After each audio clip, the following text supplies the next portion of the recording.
Alright, guys, welcome to our new show where we're going to be discussing... That's a bad way to start it out. Is there like a different... Alright! Is that how I did it?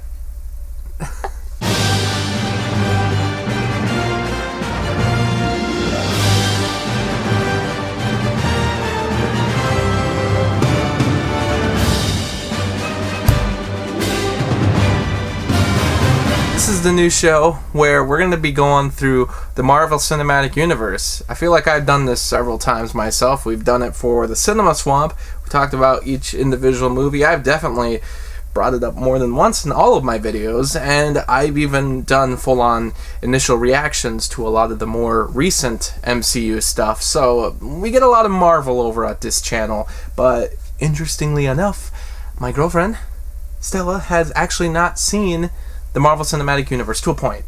You've seen a couple of them. 3? Yeah. 4. 3. You saw... 3.5. You saw the Spider-Man movies. Yeah. Half. Oh, I guess... Well, you fell asleep during Thor Ragnarok. No, I was talking about when you sped through Guardians of the Galaxy. Sped through Guardians of the Galaxy. So that's my half. And then also saw Guardians of the Galaxy Volume 2, which technically is your favorite of all of them, because that's... Because of the soundtrack. Because of the soundtrack. It's got a good soundtrack. But technically, we're missing a bunch there because there's 23 movies. But we are excited to see the Black Widow movie, which happened to get pushed back to November. So that's given us a lot of extra time to finally watch all these movies. We've actually seen more now than how we're going to start, because we're starting with Iron Man, but we've actually seen quite a few of the other ones since then, because we actually are cruising through them. Are we halfway? We're not halfway. No. Almost. Well, like, there's 23 movies, and we just finished Iron Man 3, and that would only be 7. Close. Yeah. So we're not quite half. The issue is that once you get to their third phase, there was like double the amount of movies that were in all the other phases. Also, I think phase 3 is the best phase because it has the like widest array of superheroes, and it's also got some of the better movies. One of them you've seen quite a few of the third phase movies, because Guardians of the Galaxy Volume 2 and the 2 Spider-Man movies, and those are all pretty good. I really do recommend, if you're gonna see Endgame, try to see all the other ones as much as you can. You can skip Thor: The Dark World. That's about it. even though that movie, it helps to see that movie to see Endgame, because it actually very directly references it in Endgame, but barely. So I have to pay attention? No, barely. I hadn't seen Dark World in a long time when I saw Endgame, and I 100% understood what was going on. You don't need it. But in order to get her through 23 movies that you weren't entirely up for it. Not seen all of them. I'm not into the movies. I'm not into the fact that I have to watch so many. Yeah, in a row, and even before November, like, we could space that a little more, but even then, it's like, regardless, it's a lot of movies. It's rare to find somebody like me who's not seen people started halfway through at least. Well, or from the beginning. It's weird because I don't think it was as hard before because there wasn't as many movies. So even if you were starting halfway through it, there wouldn't be like too much to go back to. But now, now that they're 3 phases in, there's 23 movies, and it's only going to grow from there, because as much as people want to say, oh, there's superhero fatigue, that seems to be true for most franchises except the MCU. The MCU is still going strong. Black Widow is going to make $1 billion. Eternals, given the cast, is probably going to do really well also. I think, the way theaters are kind of dying even, I feel like these movies will keep coming out because they're like the only thing people go to theaters for. So I feel like this is kind of the last thing. I don't know if it'll last forever, but hell, Star Wars lasted for quite a long time, and it'd be hard to argue that any of those movies financially did bad. I guess versus budget, but like, regardless, I not that there's as many Star Wars movies, but I'm saying longevity-wise, they've gone on forever. I could see the MCU being like that because it's such a wide range of movies, too. It's not like there's 23 Iron Man movies. No, there's 23 movies in the same universe, but there's about all these different characters. Like, one guy shrinks and gets bigger. One's about just a guy who does science experiments that gone wrong. There's another one where the guy is a super soldier. There's one where it's just space stuff. Mythological stuff. Every movie's a different genre. But it's hard to sit through 23 of them, regardless. And that's why I was like, okay, well, if we watch 23 Marvel movies, how about I just watch 23 movies that you want to watch? And she took to that idea. Quick. I don't have a problem watching your movies, but I mean, some of the movies on the list I've seen before and I wasn't too amped to see. No. It's mostly that. No. I've suggested Twilight how many times, and every time you're like, I'm not in the mood. It's hard to get into the mood for You're Twilight. You're never in the mood. It's just... Well, the thing, too, about that is I had never seen... If I had never seen them, I bet you I would have jumped on them a lot easier. Because I don't mind watching new franchises, even if I hear they're not great. Them. Yeah, I know, but I'm saying that I'm open to watching new movies, but a lot of the movies on the list are some I've seen before and I don't really like, but some of them I'm interested in. I was interested in watching Three Men and a Baby finally. It's been too long since I've never seen it. As good as I remember. Well, we'll get to that. But that's why she has her own list of 23 movies, which you will find out as we go along the way. So every time I show her one of the Marvel movies, I have to watch something from her list. We're going to start from the beginning. We actually started with the first Iron Man movie in 2008. One that started it all. You watched it in 2008? I did. Did you? Yeah. I thought you didn't start till a few in. No, I didn't start seeing them in theaters until Winter Soldier, but the other ones I had seen every year when there was like a new one on DVD, I'd see it. I owned Iron Man when it came out. I got it for Christmas, so I've always had that movie, and I watched it a lot as a kid because I did dig it. It's a good movie. It's not what I expected. I didn't expect terrorists in it. I expected it superhero. It's not the traditional superhero movie, especially the ones that you've seen. Yeah. I mean, what's the other ones that you've seen besides this franchise? Probably Spider-Man. Spider-Man. Half of Superman, maybe? Definitely different movies compared to what Iron Man was, where Iron Man really set it into the real world environment of a very, at the time, a topical thing in media, which was terrorism. Still kind of is today, but way more so in 2008 when the movie came out, and very relatable to a lot of people. So I thought it was going to be a superhero, a villain, and that's it. Not a superhero and real life situation. Mm-hmm. I've always liked it because it kind of makes me think oh, this could really happen. And not that I always need that in a movie, but at the time it was so unique because there really wasn't anything like that prior. Batman kind of, but Iron Man really made it seem wow, a guy who is this knowledgeable about this kind of stuff possibly could actually do this, and if he wanted to, could just fly over and get the whole thing finished off anyway. Terrorism was shown in newscasts all the time, and this movie doesn't actually tie this group to a real life group like Al-Qaeda or anything. It actually is its own thing. It's called the Ten Rings. It's in the comic books, actually. It's very lightly referenced, but it's meant to kind of be the comic book world's version of terrorists. Did you read any of those comics? I did not. Any MCU ones? Based off these movies? Not really. The only stuff I've ever really read is Spider-Man, so technically that, but for the most part, I knew about Iron Man prior to them making the movie, but very loosely. Probably about as much as anybody knew about Iron Man before the movie existed, unless you had read the comics. I always knew about Spider-Man, and I'm not really sure why, but Spider-Man was always just kind of more in the public eye. Even before the movies came out, I feel like I knew more about Spider-Man. Iron Man is one of the only characters that they owned when they started doing this that was just as popular to a point as some of their other ones that had been made into movies. So I think that's why they chose to do him first. And but also just because it really works with the kind of idea they were trying to get across, which was, let's put the superhero into the real world. And this movie really makes it work. Because some of the other ideas probably wouldn't have been as good of ways to start off with. If they would have started out with Thor, I don't know if many people would have caught on from the beginning. You kind of need to ease them in. Be hey, this character, and then start getting a little crazier and crazier, which they very slowly did. I mean, eventually we got the Guardians of the Galaxy, which is so out there. What if they would have started with Hulk? well, wouldn't have probably turned out good just because that movie wasn't good. Mm. We'll get to that, but I mean, I think there could have been a good Hulk movie that maybe could have started the whole thing off well, but Iron Man, I think, just kind of got lucky because it got a really good director who had their own style, a good way to have the dialogue put in with the story, and make it its own thing while also being the start of a franchise in a way. Watching the movie today, you definitely see the connection to the rest of the universe, but you also can see, like, it feels like its own movie, even compared to everything else, because there's that slight chance that this wouldn't have worked out, and this could have been just the only movie, and that was it. Didn't do well at the box office, went away.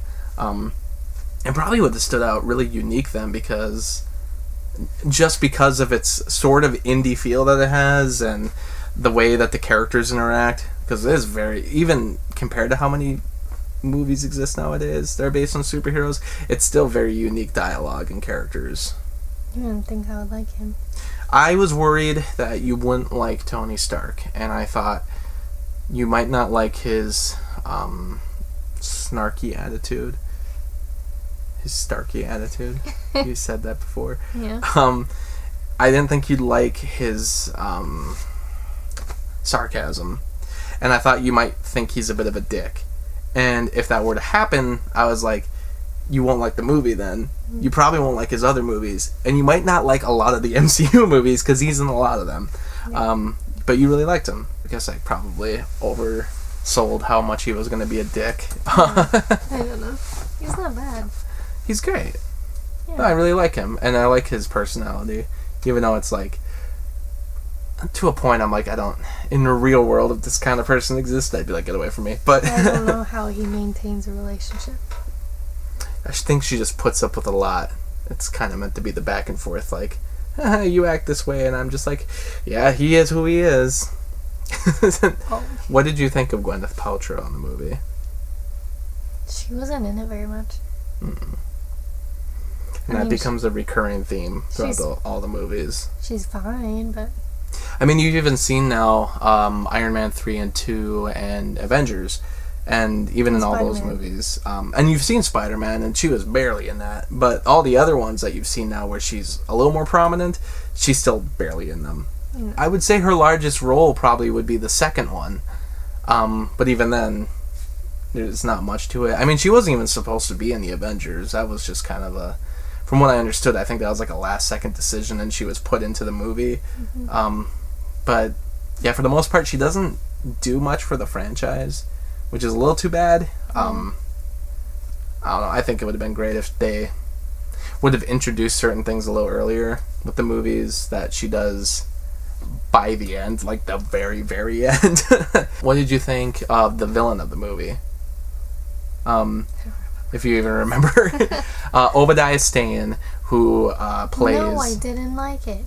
Why not? Oh, because he became when they do that, when they make somebody who is supposed to be close to them the villain, ticks me off. Just cheesy. Like I don't know. I don't like it. He was a bit like a father figure in a way after his dad died. Well, exactly. Not a very good one. He just turned on him. Because he was thinking about all the money. Well... Yeah, no, I get that, because I don't know if a lot of people really like him, but I don't think they hate him, but I think the issue is that the villains of the movies aren't as good as they probably could be. Yeah. Especially compared to other superhero movies like Batman and the original Spider-Man trilogy, which all had very interesting good villains. The MCU has a villain problem for sure. I don't know, because you've seen a couple of them now, and your favorite one? I mean... some of the best ones. Don't say who it is from what movie, if I haven't seen them. I like the one from Spider-Man Homecoming, and the one from Spider-Man Far From Home, because the Spider-Man movies always have good villains. Mm. I like... Guardians of the Galaxy. Yeah, I like Ego, and I like Loki. I only like him in Avengers. He's actually... No, in Thor Ragnarok, he's funny too, but he's not like the villain. But in Avengers, he's, I think, a great villain. But in, like, Thor, I thought he was really lame. And he wasn't even really the villain of that movie. It was more just that giant robot thing. And I know Loki sent him. God, you don't even remember this. What one? The first Thor movie, there was that robot sent to New Mexico, and come on, they said the line too where he was like, "Is that one of Stark's?" And like, yeah, yeah. It was a robot. Well, kind of. It was actually this like ancient protector of Asgard. Yeah, it was not a robot. There is a problem with that in the movies where just none of the villains are very interesting or good, and Obadiah Stane's not. I think he's a little better just because I think Jeff Bridges is a good actor, and I think he's a good actor in this movie for a character that is very underwritten, and by the end becomes lame because I think I told you too while watching the movie, I've never liked the third act. The third act is kind of what makes me think it's not the best in the franchise, in the MCU series, or even one of the greatest. Like, honestly, if that third act would have been a little better, this probably would be one of my favorite movies. But just because the third act really falls apart that much for me. And it's not like it goes on too long. It's fine. But it's just like so outside of what the rest of the movie was like, especially for that character. And I know the argument would be like, well, what's the villain supposed to do? Is he supposed to just run away? And I'm like, maybe. I don't know. Like, maybe do something else, though. I don't know. I don't have an answer, but I know that this just doesn't really work for me. Yeah. It's just kind of like, it doesn't really make sense for him to do what he did. Exactly. I'm angry and I got my suit, so I'm gonna go into the suit. And I'm like, why? Like, run away. You got what you wanted. You got your you have the weapon. You could go sell it. So, I mean, I don't get, like, he still needs Stark Industries to sell everything. So I don't know why he was fine with all of his plan and his secrecy falling apart by the end. Did he just go mad? Yep. That's stupid. I didn't write it. I mean, not that the Ten Rings guy is any better. I mean, he's not meant to be the main villain, though. He's just supposed to be there as, like, a patsy, basically. He's just there to be a cover-up for who the real villain is. And he's supposed to be a bit lame. Yeah. And I didn't really need more of him. He had a cool look, and he was, like, scary, but he wasn't meant to be the main villain. And I get that. But then Obadiah Stane comes in. Why do they do that so often? Have someone cover up for the real villain? Yeah. Writing. It's a good trope. I mean, it works. Well, if you can make it work. In this third one, then, too. Yeah, to a weirder degree, but we'll get to that. See what I mean? They did it. They do a lot. Two out of 3. I love these movies, but you will see a lot of similarities as we go along to different. Already am, and I'm on 7. Yeah, well, and I think the problem too is like the first couple movies are origin stories, and a lot of origin stories are so similar to the other ones. So that's just that's like an origin story problem. That's why people don't really like doing origin stories. So overall, for me, I would give this movie like 9 out of 10. I pretty much always have. This is like near perfect movie. But you give it. What did I say when we watched it? 6.5. I think you said 6.5. 6.5. Why? That's too low. It's pretty good. You rate stuff low all the time, and I say that's low, and you're like, no. Well, for certain movies. 6.5's good. Okay, fine. It's a good start. Well, it's a C. We'll move on because I think you'll like some of the other ones better. Mm-hmm. Well, I actually already know that you did because we already watched them. I don't know if you have any other final words about Iron Man. I like Tony. I think we went over that already. I get it. You like Tony. Cool. I like him. Okay. Calm down with that. Just whoa. Chill. And I said I like him, and you said calm down. I like him. He's cool. I like Pepper Potts. Cool. She's pretty boring, actually. Well, we will see you next time when we talk about The Incredible Hulk, but now we have to move on to Stella's movie next, which stay tuned for that one as well. Thanks to all my Patreon supporters. For only $7, you can get your own monthly movie review. Ask me to review anything I haven't already. There's also other perks like blogs, exclusive videos, and early access. You can also follow me on Facebook, Twitter, and Instagram. And thanks so much for watching this video.